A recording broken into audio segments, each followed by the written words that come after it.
Bonjour Camille, ravi de te retrouver, sur le podcast du Nabin. Bonjour Marc, plaisir partagé et honoré d'avoir été invité. Alors il y a un sujet que j'ai pas craqué encore parce que chaque fois on discute avant, quand on prépare un podcast et puis en fait on fait semblant de se dire bonjour, voilà. Comment dire, «Ah, je suis content de te retrouver». Alors, on a pas mal de choses à voir, qui sont intéressantes. Je veux bien que tu commences par, te présenter, puis après, tu as créé ton entreprise il y a pas si longtemps que ça. Donc tu nous présentes, ce que tu fais et puis tu as une méthodologie qui est intéressante et on passera un petit peu du temps dessus. Mais qui es-tu Camille? Camille, donc moi je suis lyonnaise et maman de 3 enfants. C'est juste pour situer la partie perso. D'un point de vue professionnel, c'est ce qui va nous intéresser un petit peu plus aujourd'hui. J'ai entre 15 et 20 ans d'expérience dans le secteur informatique. Ça c'est pour voilà juste présenter un petit peu le tableau. J'ai commencé par être consultante technique en fait chez un éditeur de logiciels.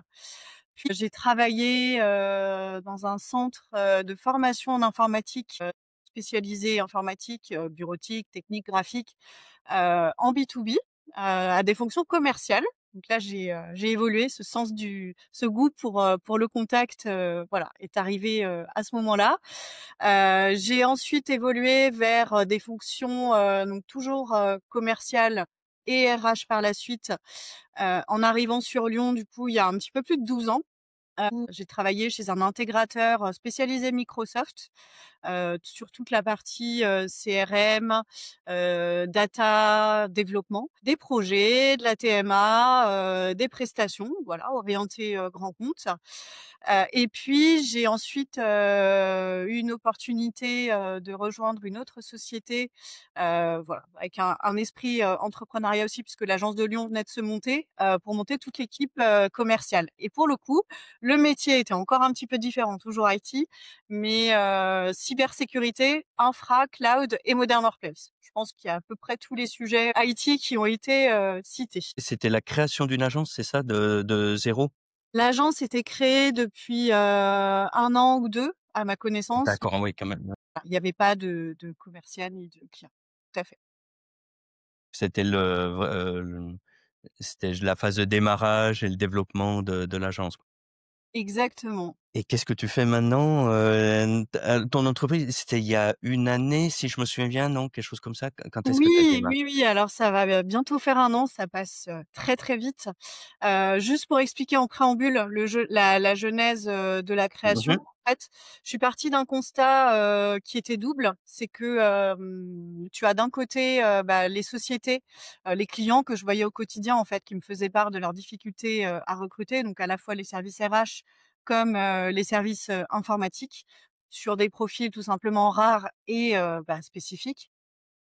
Ce constat d'un côté et de l'autre, les candidats, les profils, que je coachais, que voilà, je je plaçais également chez les clients ou sur les projets qui, eux, ne savaient pas toujours se vendre, ni dessiner leur propre trajectoire de carrière. Donc il fallait encadrer, coacher, accompagner et ça me passionnait.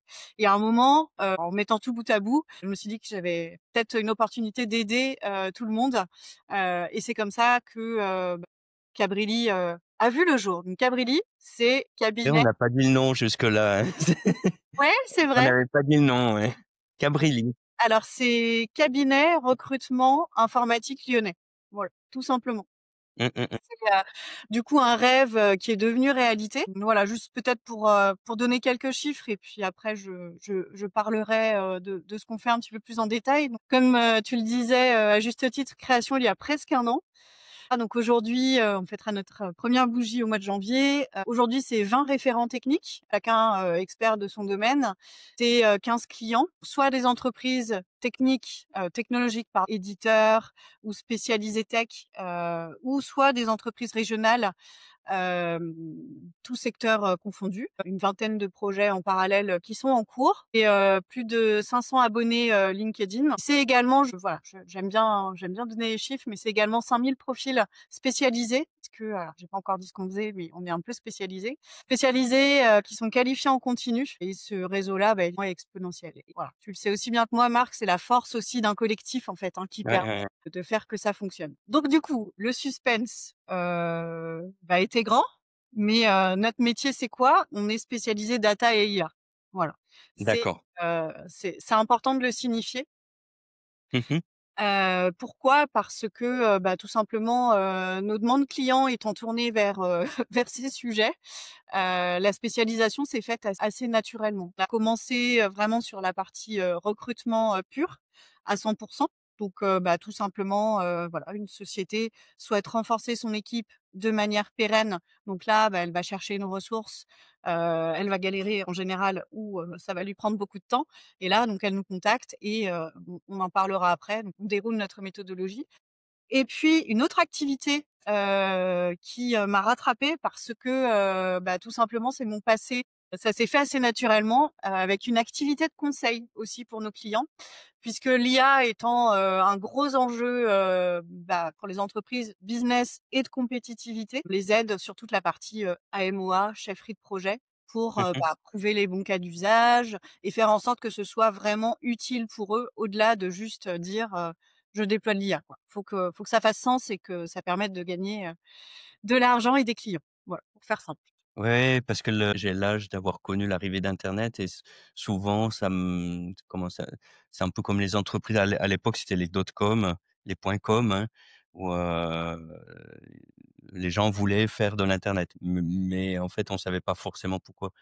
Et l'IA, c'est pareil, c'est juste une technologie, quoi. C'est surtout qu'est-ce qu'on va en faire et il y a des endroits où c'est pertinent et puis d'autres où ça a aucun intérêt, quoi, hein. Et par contre, quand c'est bien utilisé, oui, c'est puissant, ouais. Je réfléchissais entre les questions que j'avais préparées dans ma tête et puis ce que tu nous disais. Je veux bien qu'on revienne, c'est sur la partie pour, trouver des ressources au sens large, hein, parce que si je me trompe pas, tu fais à la fois de la prestation, mais de l'aide, au recrutement, hein? Et ta méthodologie en process en 7 étapes. Et moi, c'est un domaine que je connais pas, où je connais peu. Toi, pour avoir travaillé dans une grande entreprise, tu as des services qui gèrent ça. Tu leur donnes les informations en entrée, ils t'envoient des candidats. Qu'est-ce qui s'est passé derrière? En fait, on sait pas trop. Donc ça m'intéresse que tu ouvres le capot, que tu dises: «Mais en fait, ils font quoi ces gens-là toute la journée?» Donc voilà, alors j'ai sous les yeux en premier, c'est la convention de recrutement. Est-ce que Ouais. j'ai bien compris? Ouais, tout à fait.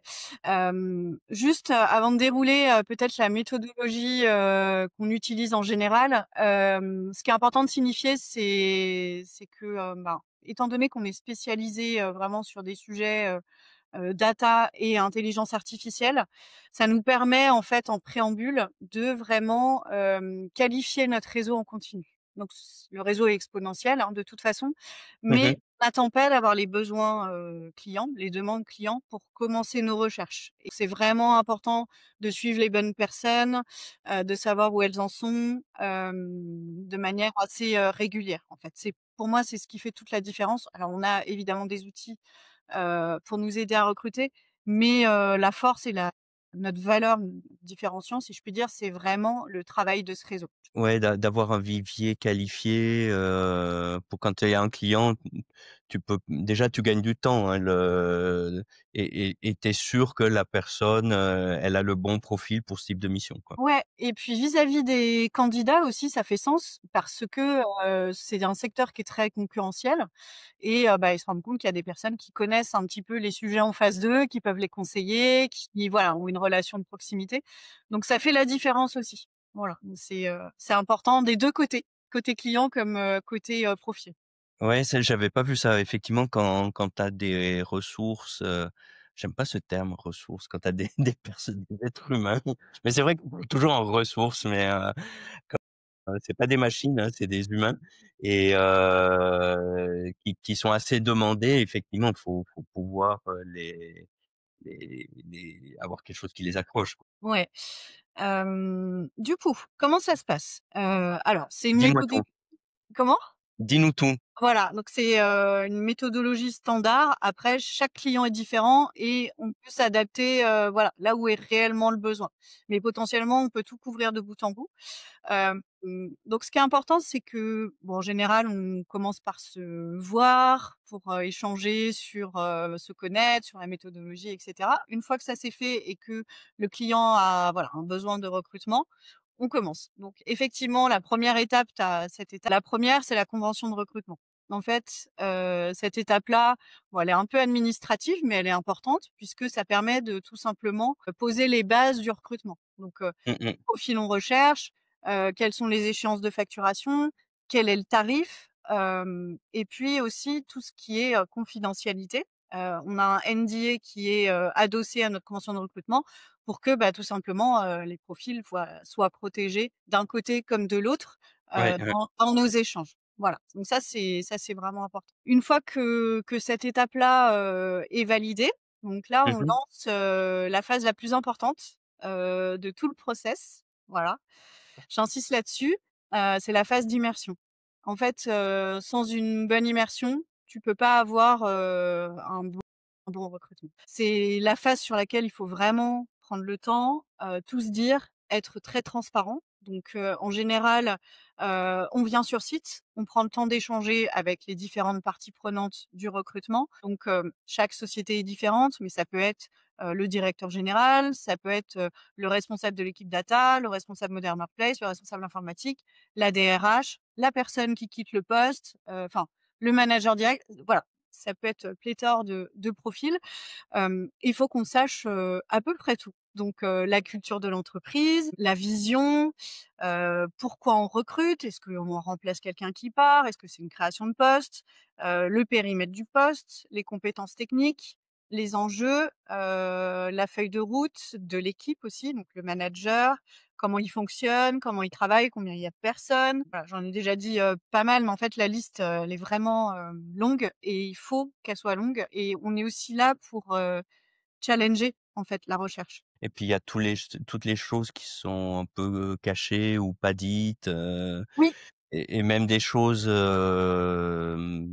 juste en termes de personnalité, suivant au niveau moi je me enfin comment des consultants qui travaillaient au niveau de la direction.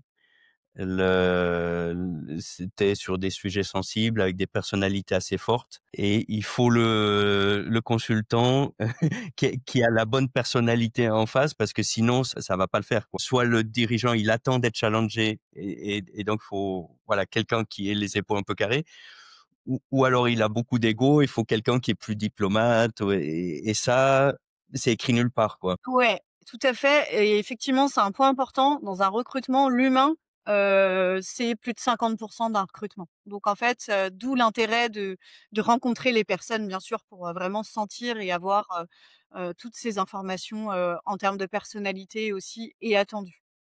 Mmh mh, mmh mh. Voilà. Donc, bah, pareil, depuis combien de temps on recherche? Est-ce que c'est compliqué à trouver? Pourquoi c'est compliqué? Voilà. En général, les entreprises, et c'est normal, commencent par chercher en interne, enfin, avec leurs services, de leur côté, en fait, les Ouais, ouais. ressources en interne ou, au niveau de leur réseau, ce qui est normal, hein. Et dans un second temps, en fait, font appel à, une société spécialisée en cabinet de recrutement pour les aider. Donc du coup, en général, il y a eu tout un process qui fait qu'ils ont pas trouvé, et donc voilà, faut comprendre ça aussi. D'accord, ouais, oui, ah oui, j'aurais pensé, tu vois, que c'est dès le départ, je suis structuré, je pars en interne ou j'ai pas la capacité, j'ai pas le temps et cetera et tout de suite, je pars en externe. Là, ça peut être, je teste d'abord en interne et si ça prend trop de temps, c'est trop dur, je vais demander à quelqu'un de m'aider. Ça peut être les 2, ouais, effectivement, D'accord. tout à fait. Ensuite, donc est-ce qu'on a tout dit sur l'immersion? C'est déjà pas mal, mais voilà, c'est important, on va vraiment challenger comme je le disais, il faut qu'on ait tout en tête, qu'on comprenne, vraiment, voilà, tous les tenants et aboutissants de ce recrutement. Une fois qu'on a validé, tout ça, on va démarrer, du coup les recherches. En général, ce qu'on fait, c'est qu'on propose un premier entretien, un premier échange rapide en fait, avec les profils qu'on a sélectionnés, pour valider, bah, tout un tas de critères clés, hein, le lieu, l'envie de changer, l'intérêt pour le poste, le salaire, des Mmh mh, mmh. critères, basiques, on va dire.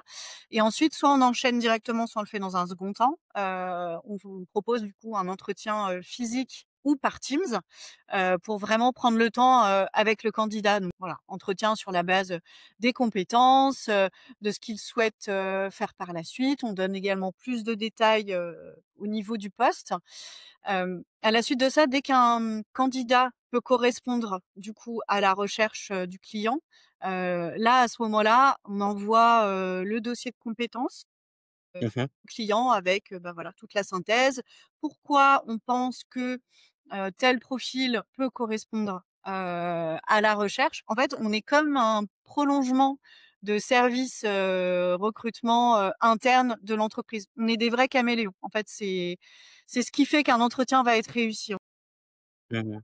Pourquoi on pense que dans votre contexte, dans ce contexte, ce candidat convient bien. En général, on appelle également, bah, le client pour, bah, savoir, ce qu'il en est et débriefer avec lui. Parce que typiquement, si jamais un profil convient pas, alors l'idée c'est pas d'en envoyer non plus, 1 000 000, mais d'en avoir quelques-uns et que ça matche tout de suite. Si jamais ça matche pas, c'est aussi important de savoir pourquoi. Et là, on avance ensemble en fait. Typiquement, c'est un projet de recrutement, donc ça fait aussi partie finalement du cadrage. Voilà, le client peut aussi se rendre compte de certaines choses qui n'ont pas été dites, à cette occasion-là.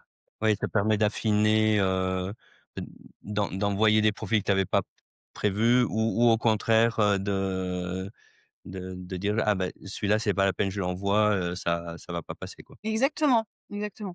Une chose qui est importante aussi, donc tu l'auras compris, la communication entre le client et Cabrilli est super importante. Faut être très réactif, il faut, voilà, qu'on se dise tout. Ce qui est très important aussi, donc en parallèle des éventuels points, qu'on peut, organiser, c'est, chaque semaine, on envoie un compte rendu hebdomadaire, à nos clients, sur les recherches, en cours. Un Mmh compte mh. rendu avec, bah, typiquement le nombre de candidats, shortlistés, le nombre de candidats qui ont été vus, le nombre de candidats qui vont être qualifiés. Ça permet en fait tout simplement, bah, de manière non intrusive, que le client sache où il en est, sur son recrutement. Voilà. Et ça en OK. général on a plutôt des bons retours donc voilà, je me permets de le signifier. Voilà. Je passe à l'étape d'après, n'hésite pas Oui? si poser Non, des non, non, questions. c'est bon. En général, donc bah, quand il y a un profil, qui match un ou plusieurs profils, bah, là, du coup, on passe la main, si je puis dire, au client d'une certaine manière, puisque c'est à lui aussi, de passer des recrutements, enfin des entretiens, pardon. Voilà, à un moment, il y a aussi, de l'humain, donc faut se voir, voilà, en face à face, hein, tout simplement Mmh avec, mh. le profil. Donc là, dans ces cas-là, c'est très important d'être, très connectés et réactifs ensemble. Donc typiquement, l'entretien a lieu aujourd'hui, entre le client et le profil que je lui ai transmis. Faut qu'au plus tard, le lendemain, échanger par téléphone et débriefer. Voilà. Si ça correspond bien, bah, OK, super, heu, on avance, si ça correspond pas, bah, voilà, faut aussi qu'on le sache, tout simplement aussi pour pouvoir, bah, répondre aux candidats et avoir une bonne communication aussi avec eux. C'est important aussi dans une dynamique, long terme. Donc voilà, faut être bien connecté et réactif, ça c'est très important. Ouais. Est-ce que tu es présente, lors de l'entretien? Parce que ça dépend un peu des personnes, mais pas, Ouais, non. Je suis pas non? présente. Alors après, je peux l'être, moi ou une personne de l'équipe peut l'être, si c'est nécessaire. Mais, d'une manière générale, c'est mieux de se voir en face à face, pour, pouvoir tout simplement, D'accord. que la magie opère, ou non, mais, on est plus naturel et voilà. De toute façon, OK. il y a rien à se cacher. Par contre, en coulisses, oui, on est très présent. On va appeler le candidat après, avoir le ressenti, pareil avec le client. Donc ça se fait, voilà, ça se fait de cette manière-là.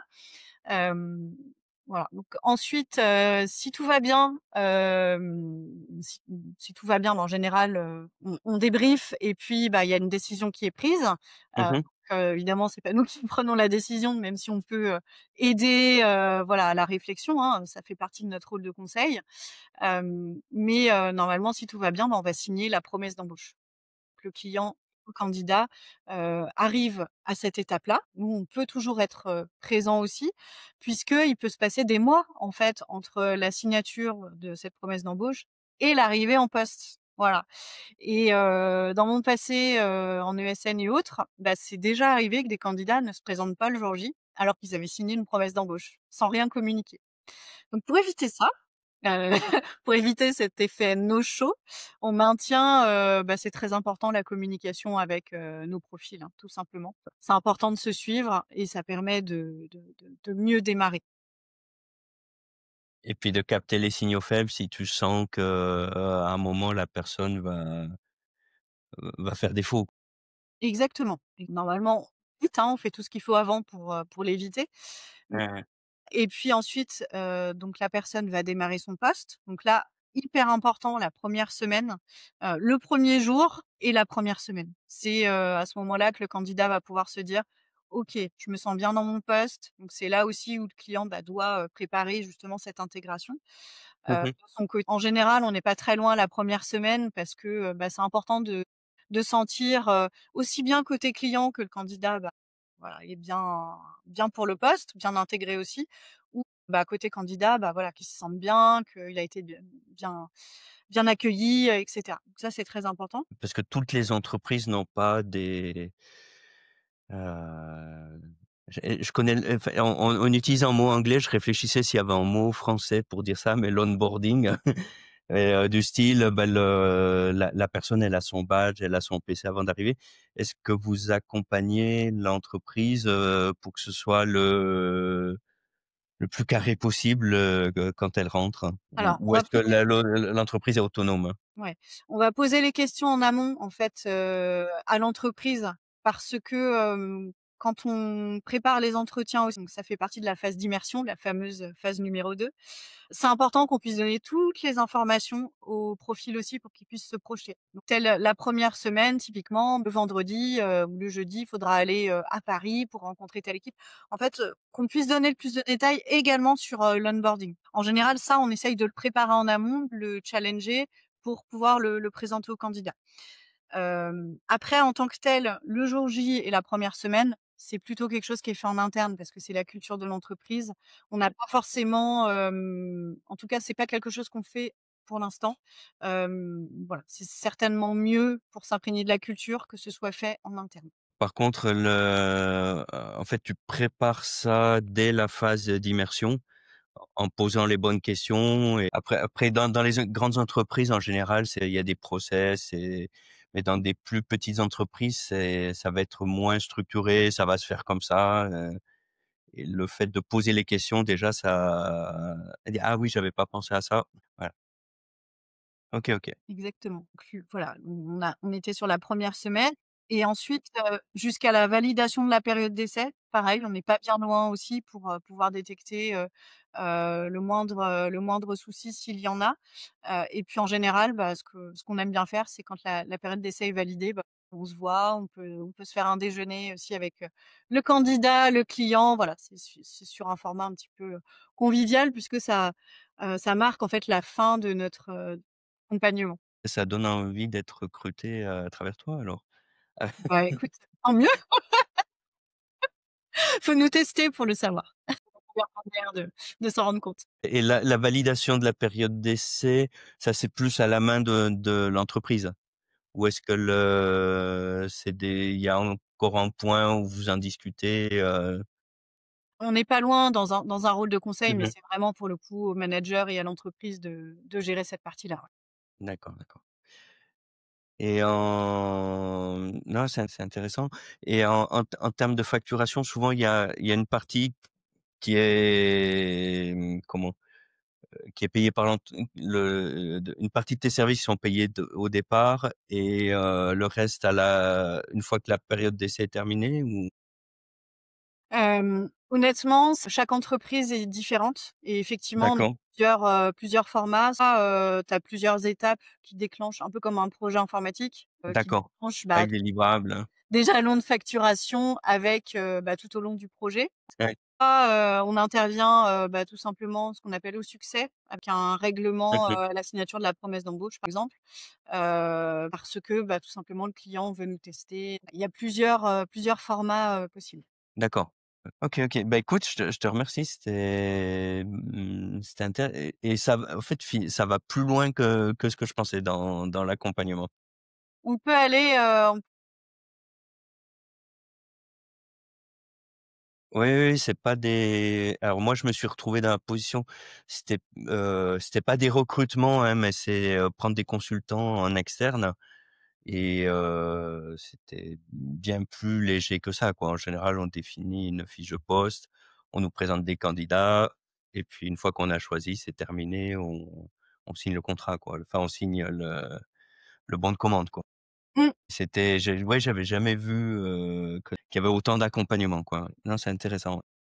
c'est ce qui permet, ensuite d'avoir un bon recrutement, en fait. Donc un investissement, qui est important. Ouais, mais ça me fait penser, il y a quelques jours, là, j'étais avec un client, qui est dans l'industrie et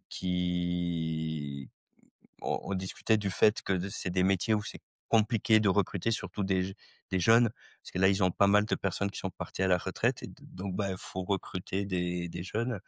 Et eux, ils ont pas eu, entre guillemets, «de soucis», mais il y a eu tout en amont, par exemple sur la RSE, sur la manière dont on accueille les gens et cetera et du coup, eux n'ont pas de ce type de problématique, ouais. Ça va au-delà de dire: «Bah, tiens, voilà un contrat de travail et puis,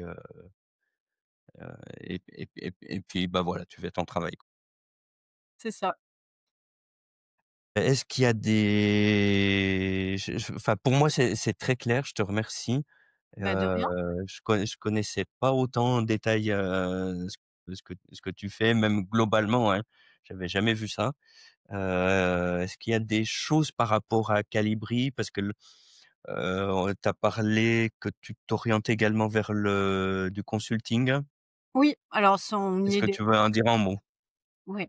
Alors sur cette partie-là, ça s'est fait assez naturellement, peu de temps après la création également, suite aux Mmh. demandes clients aussi encore une fois et mon passé qui m'a rattrapée. Donc du coup, on est, typiquement la plupart des sociétés en fait, veulent aller, vers l'IA mais ne sont pas forcément, aujourd'hui Mmh. Mmh. non plus, besoin d'y aller, à tout prix. Donc le cœur, vraiment, des enjeux, c'est vraiment de bien, structurer, sa donnée. Donc voilà, il y a plusieurs sujets, hein, avant toute chose. Structurer sa donnée, mais surtout avant ça même, c'est, de construire les bons scénarios, avec le métier qui vont permettre ensuite, de gagner, en productivité, de l'argent, voilà. Mais des vrais scénarios où il y a un vrai ROI derrière. Ça, on aide, en fait à les faire émerger et puis ensuite, faut travailler avec des directions générales, direction commerciale, direction Mmh mh. humaine ou autre. Et ensuite on va, aider également dans le choix, de cette roadmap, et des partenaires. Mmh mh. Mmh. Développer, tel ou tel, moteur qui permette, voilà, d'accélérer, la réservation de certaines choses, par rapport à un métier. Voilà, il y a des éditeurs qui sont spécialisés et qui font ça très rapidement. Voilà, il y a pléthore de solutions, ça bouge également très vite.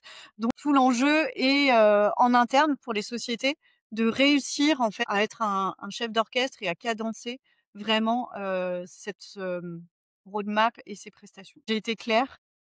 Oui, oui, oui, oui, c'était clair, je te remercie. Écoute, on a fait un très bon tour d'horizon.